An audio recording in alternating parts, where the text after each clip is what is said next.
Hello दोस्तों। आज हम बात करेंगे ऐसी चीज़ की जो स्कूल में हमें नहीं सिखाई जाती लेकिन हमारी पूरी ज़िंदगी को बदल सकती है। वो है साइकोलॉजी ऑफ मनी। अक्सर लोग सोचते हैं कि पैसा कमाने के लिए सिर्फ डिग्री या इंटेलिजेंस की ज़रूरत होती है, लेकिन सच ये है कि पैसा ज़्यादातर आपके बिहेवियर पर डिपेंड करता है। आज की वीडियो में हम जानेंगे 10 ऐसे लेसन्स जो आपकी फाइनेंशियल लाइफ को कम्प्लीटली बदल सकते हैं।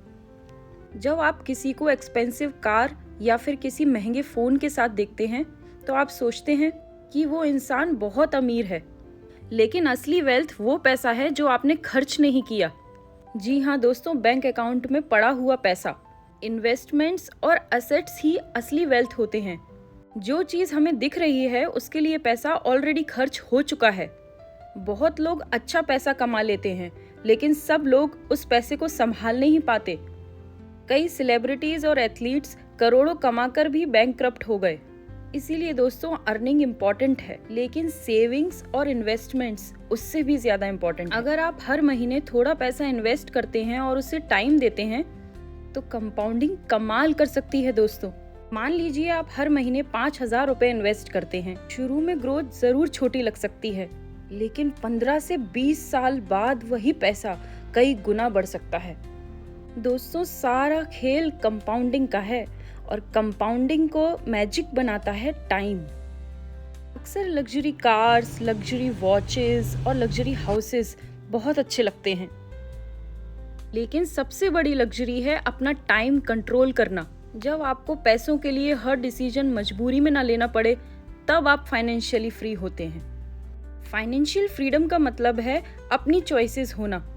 जब इनकम बढ़ती है तो लोग अक्सर एक्सपेंसेस भी बढ़ा देते हैं। नया फोन, नई कार और ज्यादा शॉपिंग। इसका रिजल्ट ये होता है कि इनकम बढ़ने के बाद भी सेविंग्स नहीं बढ़ती।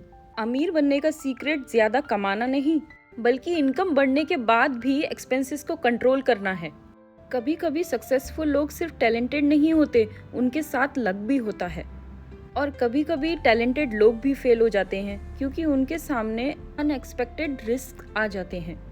इसलिए हमेशा किसी एक सक्सेसफुल स्टोरी को कॉपी करना स्ट्रेटेजी नहीं होती।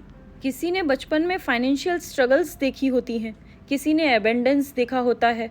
इसी वजह से सब लोग पैसे के डिसीजंस अलग अलग तरह से लेते हैं। जो डिसीजन आपको गलत लग रहा है, हो सकता है किसी दूसरे इंसान के एक्सपीरियंस के अकॉर्डिंग वो सही हो।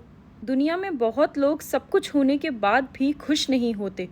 जानते हैं क्यों? क्योंकि उन्हें लगता है कि और ज्यादा चाहिए। अगर आप कभी एनफ डिफाइन नहीं करते तो फिर आप रेस में ही रहेंगे। खुशी का एक बड़ा सीक्रेट है, जो है उसकी वैल्यू को समझना। स्टॉक मार्केट हो या फिर बिजनेस, शॉर्ट टर्म में अप्स एंड डाउन्स आते रहेंगे, लेकिन लॉन्ग टर्म में पेशेंस का रिवॉर्ड मिलता है। बहुत लोग इन्वेस्टमेंट्स इसीलिए फेल कर देते हैं क्योंकि वो जल्दी रिजल्ट्स चाहते हैं। वेल्थ बिल्ड करना धीरे धीरे होने वाला सफ़र है, जल्दबाजी नहीं। मनी का सबसे बड़ा बेनिफिट ये नहीं कि आप क्या खरीद सकते हैं, बल्कि ये है कि आप क्या चूज कर सकते हैं। आप किस सिटी में रहना चाहते हैं, कौन सा काम करना चाहते हैं, कब रिटायर होना चाहते हैं। मनी आपको ऑप्शंस देता है और ऑप्शंस आपको फाइनेंशियल फ्रीडम देता है। तो दोस्तों, साइकोलॉजी ऑफ मनी हमें ये सिखाती है कि पैसा सिर्फ नंबर्स का गेम नहीं है, ये हैबिट्स, पेशेंस, डिसिप्लिन और माइंडसेट का गेम है। अमीर बनने के लिए सबसे पहले अपनी साइकोलॉजी ऑफ मनी को स्ट्रॉन्ग करना ज़रूरी है।